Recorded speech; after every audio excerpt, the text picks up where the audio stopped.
errors in the human using your interface. Norman identifies two different types of errors, two categories. One he calls slips, which are basically when you're doing something mostly subconsciously and you get distracted, and you just do the wrong thing because you some routine, and then something gets changed up in your routine and you don't notice. And the other type of error he identifies are mistakes, which usually result from you misunderstanding something. He calls it mistakes made from conscious deliberation. And so there's not a lot we can do about mistakes. People make mistakes. Ideally, if you design your interface well, people will be less inclined to make mistakes because they'll understand how it's supposed to work.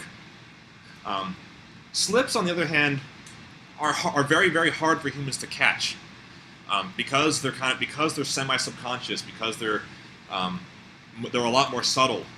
So it can be slips are very frustrating for a user. If you slip up and then you hit the wrong button because you misunderstood how you just clicked wrong, and then you accidentally quit your application without saving, and then you lost all your data.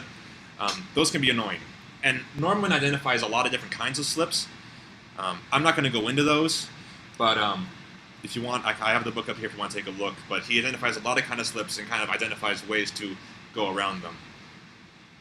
One I kind of want to emphasize is one type of slip he identifies are mode slips, which happen when whatever they're working with has multiple modes and they forget what mode they're in. So some examples of modes are, say, like caps lock, where you press the caps lock key and from now on all the letters you type are capitalized. Or who's gotten burned by Microsoft Word's overtype feature? There's this little toggle that instead of inserting characters at the cursor point, it starts writing over your old text. And if you forget you have that on, you'll start typing and then lose your text, and you're like, where did my text go? So modes are useful in that they can restrict users' actions, and they're especially useful if you have more things to do than you have controls for it. The problem, though, is that users have to remember what mode they're in. And this is a problem because psychologists have done studies that people can keep track of about 7 things in their head at once, and that's about it. So if they have to remember more than 7 things, it's likely that they'll forget what mode they're in. So modes are something you want to avoid unless really necessary. One alternative to modes are something called quasi-modes, which are basically modes, except they require some kind of conscious action to maintain. So using the shift key rather than caps lock, you could say as a quasi-mode, because the muscle tension of you having to hold down the shift key will always remind you that you're holding down the shift key and that you're always in capitalized mode. Another example are pull-down menus that you click on the pop-up menu, and it will only stay active until you let go of the cursor. So that way and some of them allow you to toggle between them, but these are modes that allow you they force you to remember that you're in the mode because you have some conscious action that you need to keep in the mode. So that was sort of a whirlwind overview of kind of some basic UI design principles. If you want more detail, please go to the CS160 wiki from last semester. All of the lecture slides are up there, and they are a really great resource. And again, Don Norman's Design of Everyday Things is a really outstanding book. So we have another small lecture that Glenn's going to give, and I'll turn it over to him. So now I will talk about some programmer errors and how to handle programmer errors. Xcode has got some really, really powerful debugging facilities. This is mostly Xcode. The things that I'm going to demo are going to be Xcode 4, but Xcode 3 has a lot of similar features. I'll point out some of the major ones here. So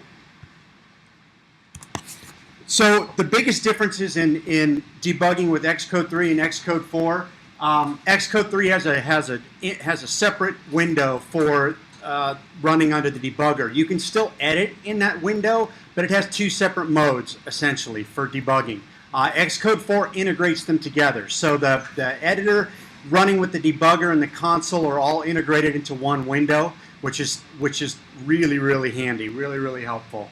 And if you switch to Xcode 4 from Xcode 3, it's really nice to have everything in one place and not have to keep switching windows back and forth. Xcode 3 has a way, Xcode itself has got a way to trap for a lot of common memory errors, especially buffer overflow errors. Xcode 3 has a separate mode for doing that, where you toggle a flag in the debug menu. Xcode 4 has got a more integrated approach to that, and I'll show you that in a second. Zombies we talked a little bit about, and you also may have seen that hopefully in the last lab. Zombies are basically when you've released an object but you're still sending messages to it. Xcode 3 has got a way, it's got a compilation flag that you can, or an environment variable that you can set that will start logging when you start sending messages to zombies. Xcode 4 has a more integrated way to do that, and I'll show you that in a second too. One of the biggest changes is in Xcode 3 you've got the run mode, you've got run, which runs without breakpoints, and you've got run and debug that runs under the debugger with breakpoints enabled, which people got used to but was still really, really confusing. Now Xcode 4 has just got run, and you always just run. You can turn breakpoints on, you can turn breakpoints off, you can do them individually or you can do them as a whole, and I'll show you that in a second. But for the most part, you're always just running your application, and with breakpoints enabled or disabled.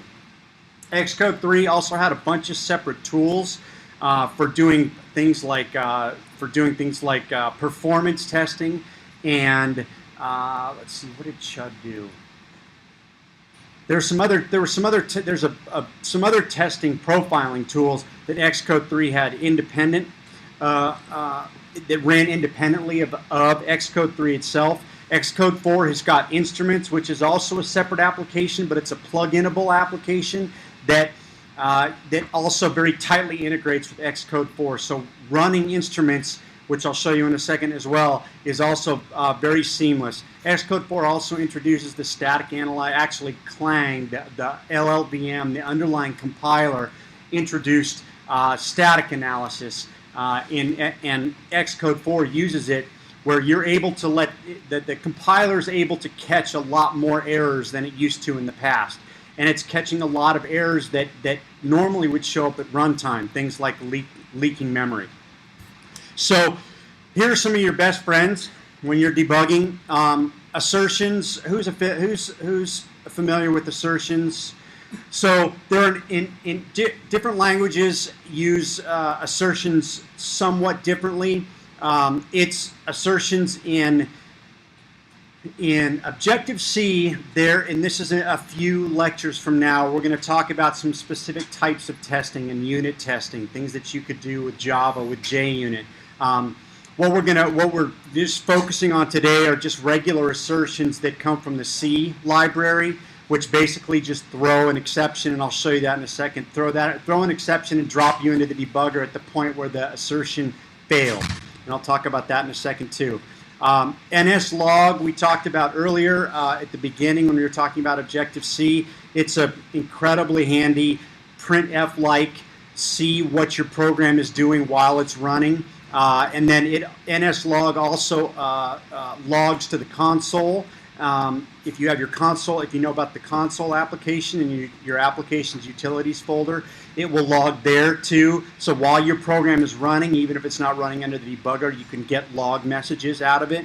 And then it also introduces the %@ format specifier that allows you to get, well, actually I'll talk more about that in a second, but that's a new format specifier that's in addition to the format specifiers that you get with printf.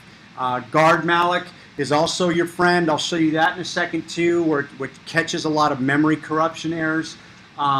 Setting initial breakpoints and single stepping through your code is incredibly powerful.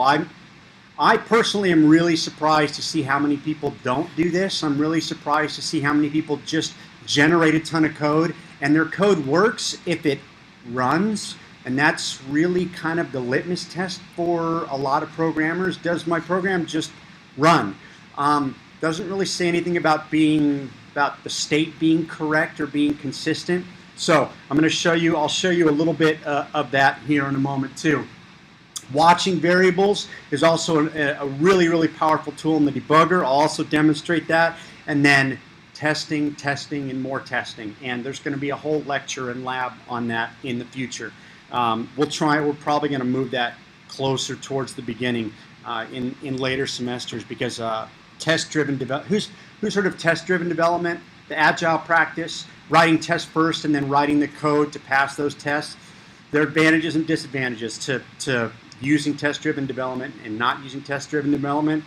However, writing some of your tests ahead of time or writing them as you code tends to generate much better quality, higher quality code, and even more code than you normally could when you go through the edit, compile, debug cycle.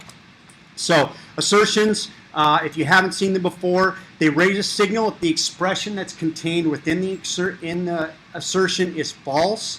Otherwise, it just skips over it. You can disable all of the assertions in your code by defining this symbol ndebug. So you need to include, and I didn't put this on the slide, you have to include assert.h to get the function assert. If you define ndebug, that will turn your assertions off. It basically macros them out to be nothing. So it won't affect your performance at all in your final release of your code. So this is a little funky. So in Xcode 4, you have two primary schemes that you compile and run your program under. There's a debug scheme, and there's a debug version, and there's a release version. The debug version usually sets a compiler flag, all uppercase debug. So a lot of times you'll see this. If debug is not defined, then define ndebug, which is really kind of a circuitous way of saying don't not debug, which is really odd. So what a lot of people will typically do is just have template code that they'll have their headers include, and they'll just do this once. They'll set this up once. But if you see this in code, and you're going to see it in some of the lab code too, if debug is defined, you know that you are running under you've compiled and you're running in debug mode under Xcode 4. If it's not defined, then you're running in release, and if it's not defined, you can define ndebug to get rid of the asserts as well. It's a little confusing, but practice. If you practice with that, it becomes clearer. There shouldn't be any functionality in your assertions, and that should be really obvious. You can turn your assertions off. So if you're setting any variables, that's a common mistake that is made when people are using a lot of assertions when they first begin. Setting variables to a certain value is going to act differently. The behavior is going to be different when you have your assertions turned off. So there shouldn't be any functionality. It should only be a conditional test. Assertions it's really common to use them to check inputs to a function, and it's also being used more and more often to check to make sure that you've got the correct output of a function. So, for instance, I've got this very simple program. I've commented most of it out because as we go along here. I can show you more and more, but let me make these a little bit less visible. Use the presentation. Do you have a presentation theme? Yeah, presentation. Makes everything bigger. Nice. Okay. So, actually, I still want to make the comments a little less visible, just for now. Remind me to fix that and change that back. So, very simple C++ program. We got two functions that we defined. Countdown that just takes an integer, and then a concatenation function that concatenates two strings together in a buffer. Of course, you need, since we're not passing the buffer size in, we're not passing it in as a static array. We need the size of the buffer that was allocated. So here's an example of using exactly that. We've got just a simple character buffer. We're going to call countdown with the from value of 10. We're going to concatenate foo and bar, put it in the buffer, and we're going to limit the size, the total size of our